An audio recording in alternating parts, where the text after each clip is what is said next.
Hello, all you wonderful people, and Happy New Year! So, first video 2023, starting it off on a note that's going to recur throughout the year, that is with a review of a Discworld book, and in fact, it is the first one, The Colour of Magic by Terry Pratchett. So, let's get into it.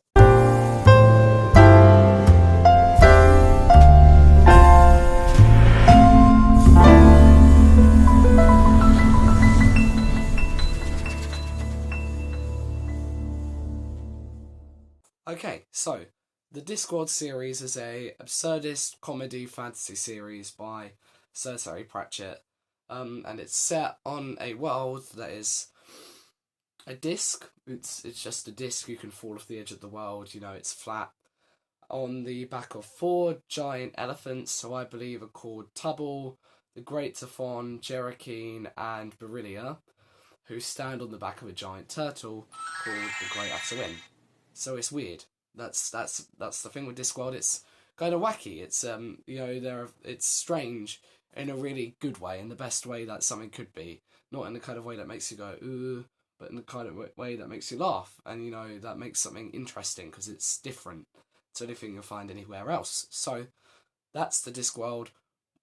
What is this specific book about? This book follows the kind of story of a wizard called Rincewind, who is really incompetent, as he has to look after a tourist from another, from an empire far away, who I can't remember what the place is called. I think it was called the Counterweight Continent, but I can't remember what the actual continent was called apart from the nickname of the Counterweight. But he has to look after this tourist from there called Two Flower and show him around this end of the Discworld through the cities of Ankh-Morpork, the Rim, which is where the world ends, and all the stuff about that. And it's literally just the story of him showing him around and the different things that happen to them as the story goes on.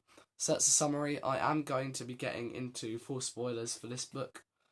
I'm not going to describe the whole plot, but I will talk about certain plot points to make points about what I like about the story or what I didn't, which luckily in this case there pretty much aren't any.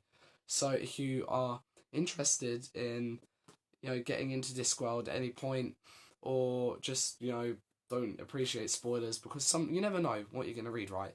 Like sometimes you'll find something out and then years down the line you'll be like, oh, I want to read that now, but I know what's going to happen.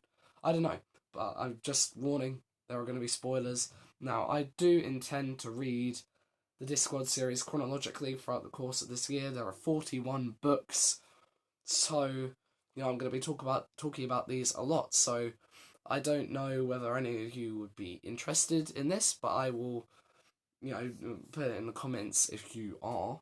I was thinking maybe we could do read-alongs, or we could read these books at the same time, so that when I review them we could have discussions about what we thought about the books. I mean, obviously 41 books is a big investment of time, as well as buying them some money as well.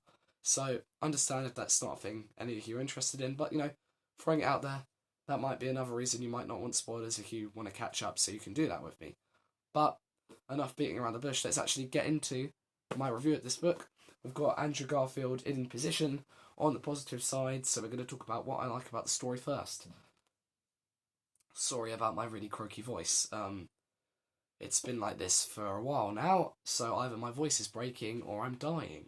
I have read 4 Discworld books prior to this one, and they were all in the Death sub-series. In the Discworld series, there are sub-series of the series that follow recurring characters. So with that one, it's the Grim Reaper, Death.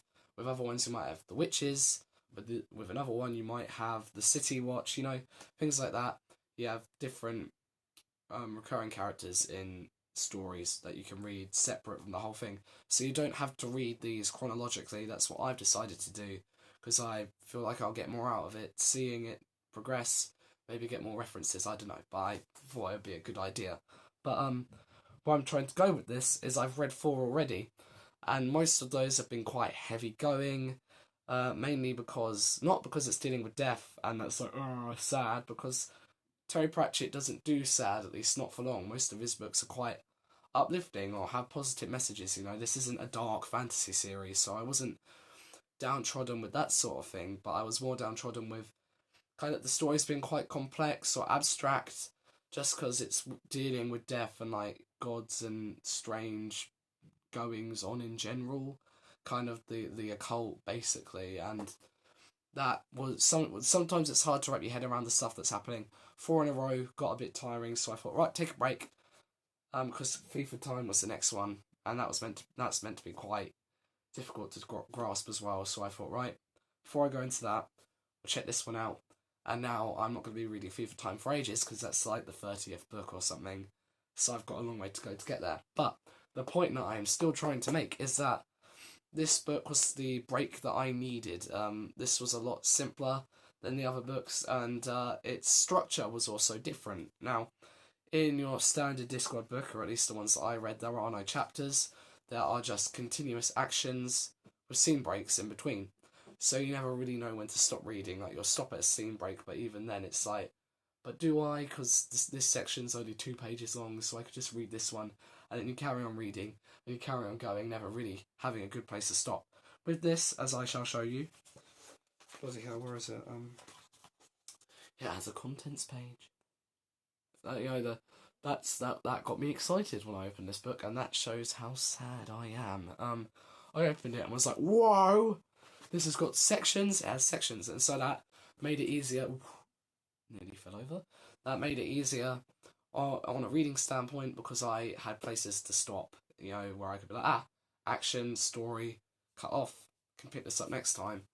But also on a more basic level, the story was simpler. There was none of the occult stuff or the abstract ideas or kind of social commentary, which some could deem as a bad thing. And of course, I love all that about Terry Pratchett, but this was nice as a break from that. So all that was absent. It was just a fun story with some witty remarks in the world that I've grown to love with the other four books, right? So as I said, this is about the Wizard Rincewind and the tourist Twoflower as they tour this end of the Discworld through the areas that I mentioned, and so that's a simpler story structure as well. It's basically they go to a place, something happens, they resolve it, they carry on. It was just quite serialized in the way The Last Wish was, I guess. With Geralt dealing with different things going on. It reminded me of The Last Wish and Sword of Destiny, which are in the Witcher series as short story collections, because it was a series of events interconnected by characters but don't necessarily relate to each other very much, and so it was quite fun like that. I just enjoyed seeing what was going to happen to these characters next. Now, another thing that I really enjoyed about this book, and something that perhaps someone who is getting into Discworld with this one wouldn't appreciate, is seeing everything set up. Like, death is introduced for the first time in this. Ankh-Morpork, the famous city that a lot of the books are set in, comes up for the first time in this book, and so it's fun as an established Discworld reader to see where the seeds of all these ideas are planted, and they're different to how they are at the point I got to, and so it's fun just to see that. But this is, as I said, I've read other books, so I'm reviewing this as someone who is not getting into this series with this book. People don't recommend this as a starting point for the series, so this is not me saying read this one first. This is me reviewing it as someone with prior knowledge. Now, this book is also super funny, which comes as no surprise because Terry Pratchett is a funny writer. He's a funny guy, although it was funny in a different way to the other ones. Now, that's hard to explain. A lot of the other ones are funny in kind of a social commentary sort of way, kind of a satire sort of thing going on, like in The Hogfather. Won't go into it, but Death becomes Santa Claus, and there's a part when he's in a shopping mall, and basically talking to kids, and so there are jokes about that whole ritual. In Small Gods, which I'm reading at the moment, there's a lot of stuff about religion that is really funny. And this one, it's more funny in an absurdist sense, where it's not like, haha, that's a play on, something in the real world. It's just like, oh, this guy has come into a fantasy world, and in this, a guy who owns a tavern burns down his pub as an insurance scam because this tourist Twoflower is an accountant, or no, not an accountant, but a guy who works with insurance, and so it ends. It's just funny in a fantasy book to have a guy committing an insurance scam. it's that kind of funny rather than the kind of deeper stuff that comes later on. But I still really enjoyed it. Some people go, "Oh well, it's not as good then," but I'm not picky. It's funny either way, and I enjoyed that a lot.